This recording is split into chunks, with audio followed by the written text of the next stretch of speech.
Pastor Wilkins of Chasing Our History. You are inside of a slave breeding house. You're inside of a slave breeding house.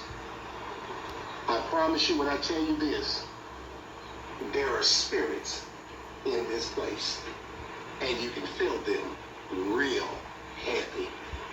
There's a heavy presence of another presence that is not me, and you can clearly feel it. Look at this. They could be as young as 13 years old to lay on this bed, and slaves would sleep with them and produce children. Overseers would sleep with them. The master himself could be sleeping with them. This is a house of horror. This is a house of horror. Everything is original. Look at the stone.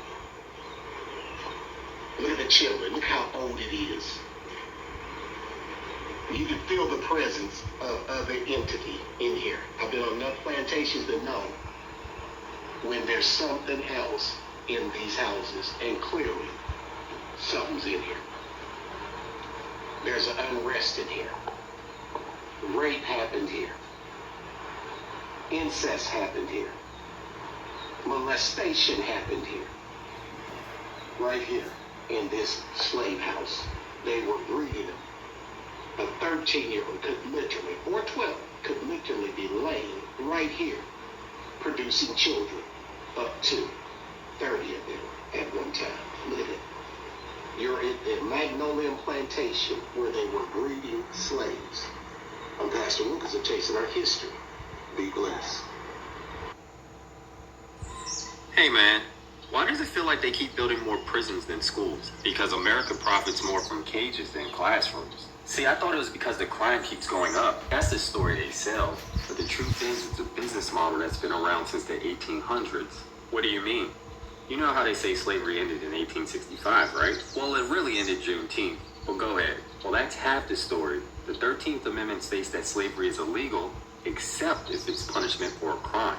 So they made people prisoners just to keep slavery alive? Exactly. Southern states passed black codes to criminalize everyday black life. Unemployment, loitering, walking without proof of work. So pretty much being free was a crime. Yep. And once arrested, they were leased out to the plantations, railroads, and coal mines. So the convict leasing system is pretty much slavery all over again. In a way, yes, but it was actually much worse. You see, at least during slavery, the owners had incentives to keep the slaves alive because they were their investments. But during the convict leasing system, prisoners were disposable. Companies paid the state a flat fee, so if someone died, the state would just replace them. Wow, that's crazy. They literally worked these people to death. Yeah, and in Alabama's coal mines, nearly half the prisoners would die in a single year. They were starved, beaten, chained together for 16 hours, and some of them were even children. Wow, that's insane. And states made money off of this? Oh yeah, tons of money. Convict leasing became the state's major source of revenue. Politicians, judges, sheriffs all had incentives to keep the prisons full. And the business model never ended, it just evolved. Fast forward to the 1980s, you had Reagan's war on drugs. No wonder the judge gave them life so easily in this movie. But you see, I thought the war on drugs was actually about stopping drugs though. See, that's the lie. The government claimed they were fighting the war on drugs, but they were actually smuggling in the drugs to fund a foreign war. But guess who paid the ultimate price? The black communities? Bingo. You're telling me they brought the drugs in and locked us up for it? Yep. They targeted crack cocaine in black communities with sentences 100 times worse than powder cocaine in white suburbs. So let me get this straight.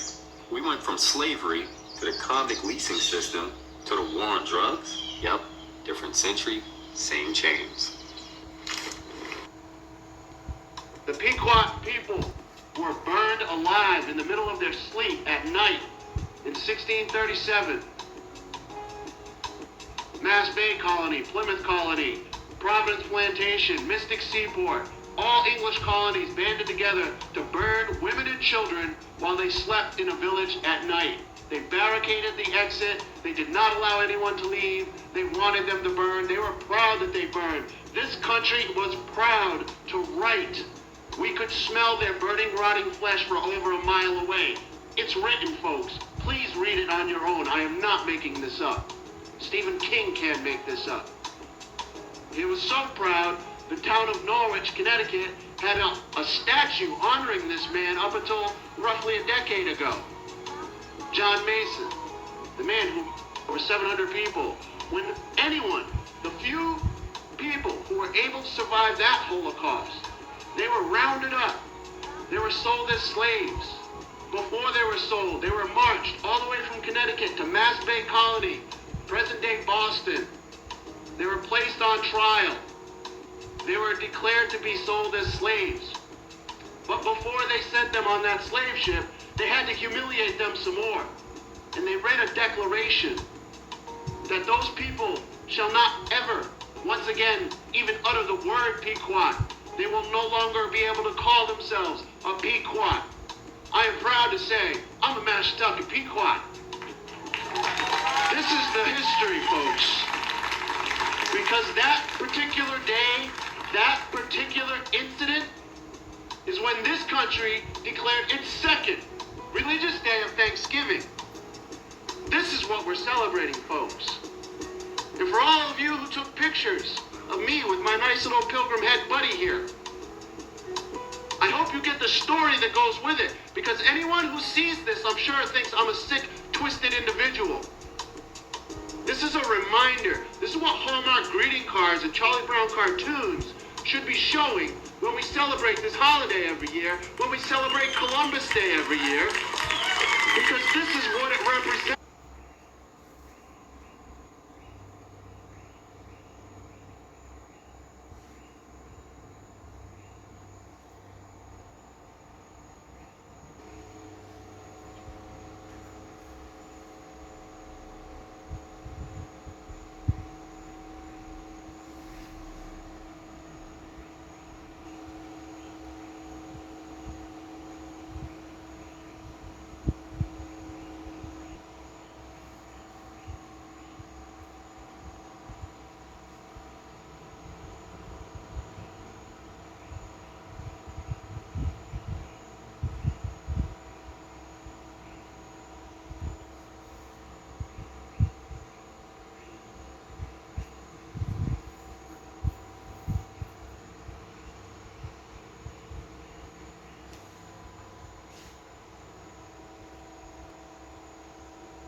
The so-called white man is the devil that the Bible speaks about.